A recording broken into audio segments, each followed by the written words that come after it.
Okay, then, I'm going on the trip with my mom. You stay here, okay? I was shocked and couldn't say a word. But this is the prize I won in the contest, you know. Also, if the winner doesn't use the ticket, it becomes useless. I wanted to say that, but my husband David cut me off with something shocking. If you don't like it, we can just get a divorce, he said. Excuse me. I mean, if you can't agree with what I'm saying, then we should get a divorce. His words made my feelings for him instantly fade. My name is Olivia, and I'm a 32-year-old office worker. I went to an all-girls school from middle school through university and started working without really talking to men. I was so busy with work that I never had time to fall in love. Suddenly, I was 27 and still single. Thinking this was not right, a friend set me up on a blind date. That's how I met my first boyfriend, who was a freelancer but lied about being an office worker. After we started dating, he lost his job and seemed ready to rely on me for everything. I ended things as soon as I could. After that experience, I became even more cautious about men and found it hard to trust them. So I reached 40 without any serious relationships. My parents were even more worried about me than I was. Both my parents had already been married for several years by the time they were my age, so they were quite eager for me to settle down as well. Back then, most people got married by 24, but nowadays it's common to marry later, even in your 40s. My dad started bringing me several arranged marriage proposals, saying he'd find someone for me since I didn't have a boyfriend. At first, I rejected all the offers, but over time, I felt bad for continuously saying no to what my dad suggested. I could tell that my parents, who wanted nothing but happiness for their only daughter, were getting impatient. So I decided to take a positive step and agreed to go on a blind date to show my appreciation for my parents. That's when I met David, who later became my husband. David was 31, just like me. He had been to an all-boys school and never really had the opportunity to fall in love with a girl before. What I liked about him was how caring he was towards his parents. He looked after them well, often visited their home, and took them on trips. He appeared to have a good character and a stable job at a company. I checked his business card to be sure. Having learned from a past mistake with a previous boyfriend, I was very cautious. However, everything seemed normal with David, and I felt he was trustworthy. As we dated, David, knowing I was shy, took the initiative and treated me very well. I gradually found myself more drawn to him. After 3 years of dating, David proposed, and we got married. My parents were overjoyed and shed tears of happiness when they heard the news that I was finally getting married. I genuinely felt fortunate to have met a good man and was equally pleased about looking after my parents in this significant way.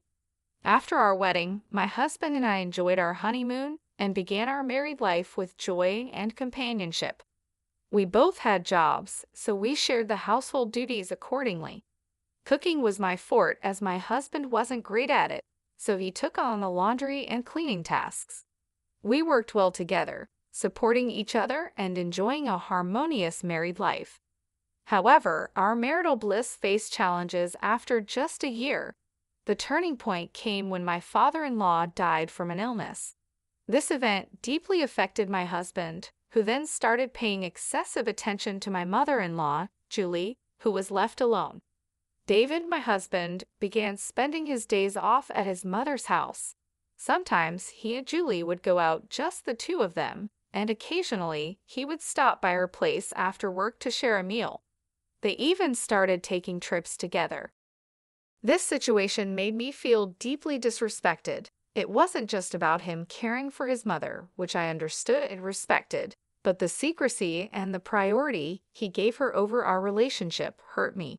It seemed he had shifted from being family-oriented to becoming overly attached to his mother, a true mama's boy.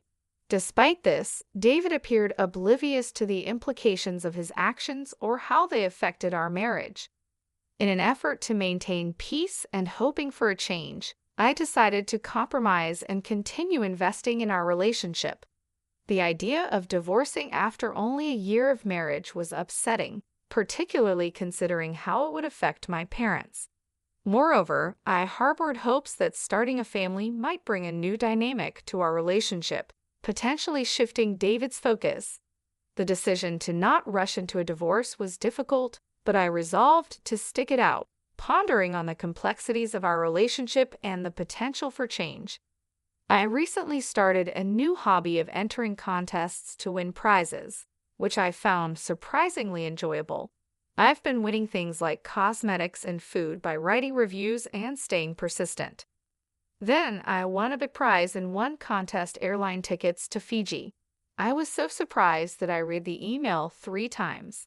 I carefully checked to make sure it wasn't a scam. It didn't lead me to any strange websites or ask for my credit card information, so it was indeed a real win. I learned that I needed to contact the airline in advance to use the tickets. I wondered who to take with me. My husband had just gone to New Hampshire with Julie. I thought about asking my friends or my parents. Eventually, I decided to give the tickets to my parents so they could enjoy the trip. I went to my parents' house to tell them about it. It's been years since we traveled abroad. "Are you sure about this?" my dad asked. "You won this, Olivia." "It's okay, don't worry about it. I want to treat you guys this time," I said. They were happy, but then my dad noticed something in the ticket's conditions. "This ticket is only valid for the person who won it and can't be transferred or sold," he read. "What? Does that mean I can't give it to you both?" I asked. "Yeah, it seems so," he replied. "Oh well, it can't be helped," my mom said. "You won it, honey, so why don't you go with David?" Since my parents suggested it, I decided to go with my husband. When I returned home from my parents' house that night, I found a woman's coat by the front door. It looked familiar, yes, it was Julie's coat. When I entered the living room, I saw Julie watching TV. "Oh, Olivia, did you just get home? It's your day off? So what kept you out so late?" she asked. "Oh, I didn't know you were here, Julie," I replied. "What are you implying? Is it wrong for me to visit my son's house?" she said. "No, it's not," I answered. "Julie seemed nicer to me when my father-in-law was still alive. Since he passed, she has been very strict and cold towards me." "What's this? What did you buy?" Julie noticed the bag I was carrying. "It's nothing," I said. "Just show it to me," she demanded. "Why?" I asked. "Just show it," she insisted, and then she snatched the bag from me. "Fiji, are you just treating yourself? What are you doing with David's money?" "What are you talking about? I've never depended on David's money," I said. "I won a pair of travel tickets in a contest, so I thought I would go on the trip with my husband." "Oh, really? A prize, huh?" Julie's mood suddenly changed, and she got excited. I had a bad feeling about this. Then my husband came into the living room, fresh from a bath. "Oh, Olivia, welcome back. What's wrong?" he asked, hearing his mother's excited voice from the bath. "David, listen. Olivia won a trip to Fiji in a contest," Julie told him. "Wow, that's great," he said. "Yeah," I added, "so I decided I'd go with you, David. I even bought a guidebook for it." "How many people can go on that trip?" he asked. "It's just 2 tickets, so it would be just us," I replied. David was silent for a moment, glancing at Julie. She was looking at him with wide eyes, like a dog hoping to be fed. "Okay, well then, I'm going to go on the trip with my mom. You stayed home, okay?" he said. I was completely speechless. I couldn't believe David was so attached to his mom. "This is what I won from the contest, you know," I reminded him. "So what? We're a couple, so what's yours is mine, right? And what's mine is my mom's," he replied. What kind of logic is that? I thought. No way. Besides, you and Julie just went on a trip a few weeks ago. That trip doesn't relate to this one. I paid for that, and it was within the country, he argued. I haven't been on an overseas trip in years. "I'm so excited," Julie chimed in, already planning the trip. "Hey, I didn't even agree that you two would be the ones going." Besides, the ticket would be invalid if I'm not there, I tried to say, but David cut me off with something shocking. If you don't like it, then we can just get a divorce, he said. Excuse me. I said, if you can't listen and follow what I say, then we'll get a divorce. I never thought he would say something like that. Instantly, my affection for him cooled. Do whatever you want, I told him. Why didn't you just say you were so selfish? Both David and Julie looked as if they had won a big fight. They took the guidebook from me and began to happily plan their trip. Meanwhile, I started thinking about what I would do after a divorce. Later, my husband asked me to contact the airline, so I did. I asked if I could give the tickets to my husband or relatives if I couldn't go. Sorry, but you're not allowed to give the tickets away, even to your family or relatives, the operator replied. Well, of course, I said, realizing this made sense. I then decided to decline the tickets I had won in the contest and hung up the phone. Afterwards, I told my husband about my decision. I called to remind you about the terms and conditions on the tickets, so please check the details.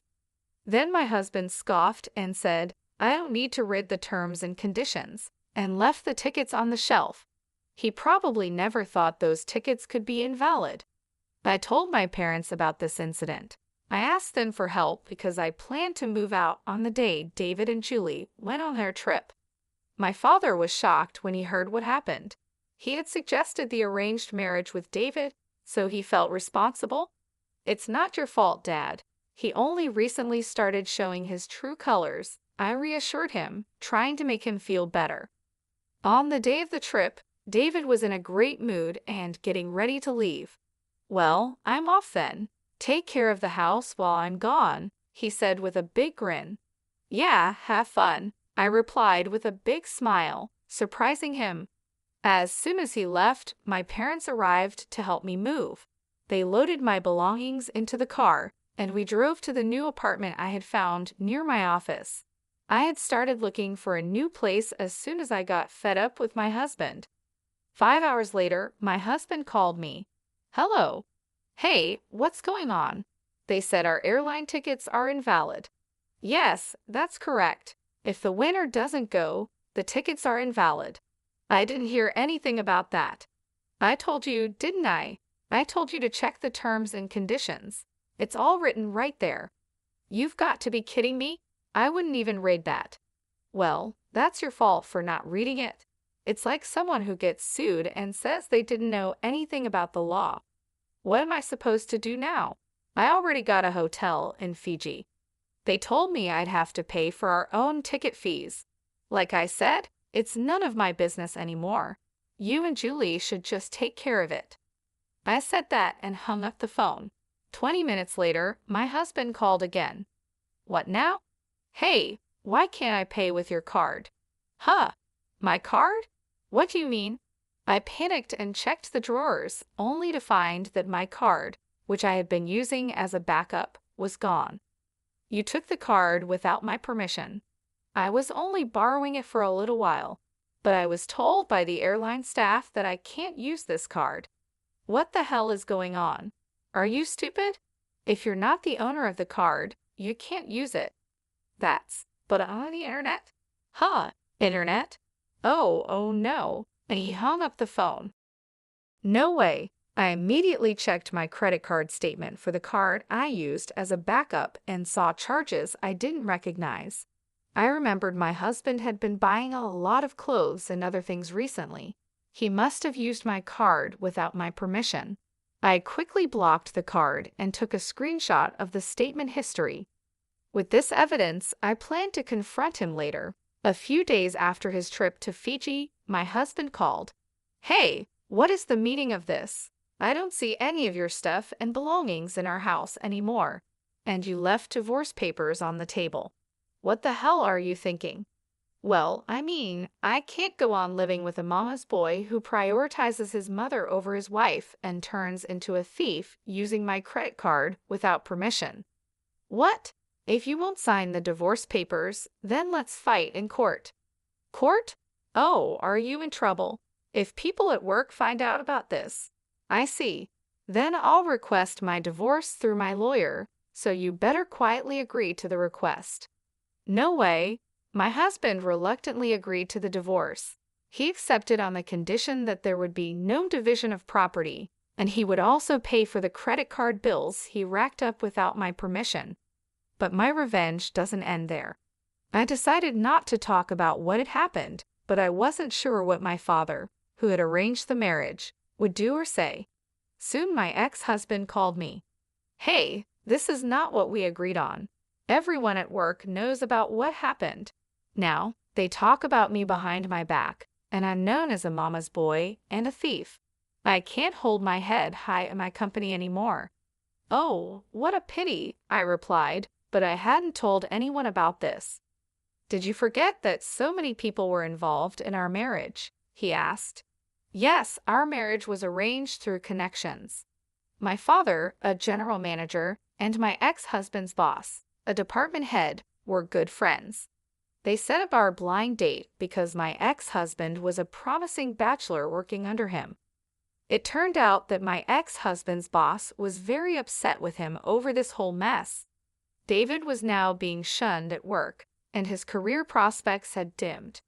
As for Julie, the news had spread to her neighbors, and they started avoiding her, leading her to isolate herself at home.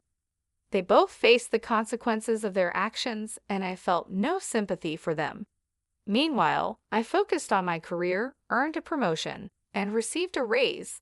To celebrate, I took my parents on an overseas trip to France, a place we had all wanted to visit for a long time. We created wonderful memories together. This whole ordeal has been a learning experience for me. I'm shocked that he turned out to be not just overly attached to his mom, but also a thief. At this point, there's nothing more to be done for him. I'm relieved that my family enjoyed their time together in France. I hope I, a kind and family-oriented person, will find someone better and truly wonderful in the future. Thank you for watching until the end. Please subscribe to our channel, and we hope to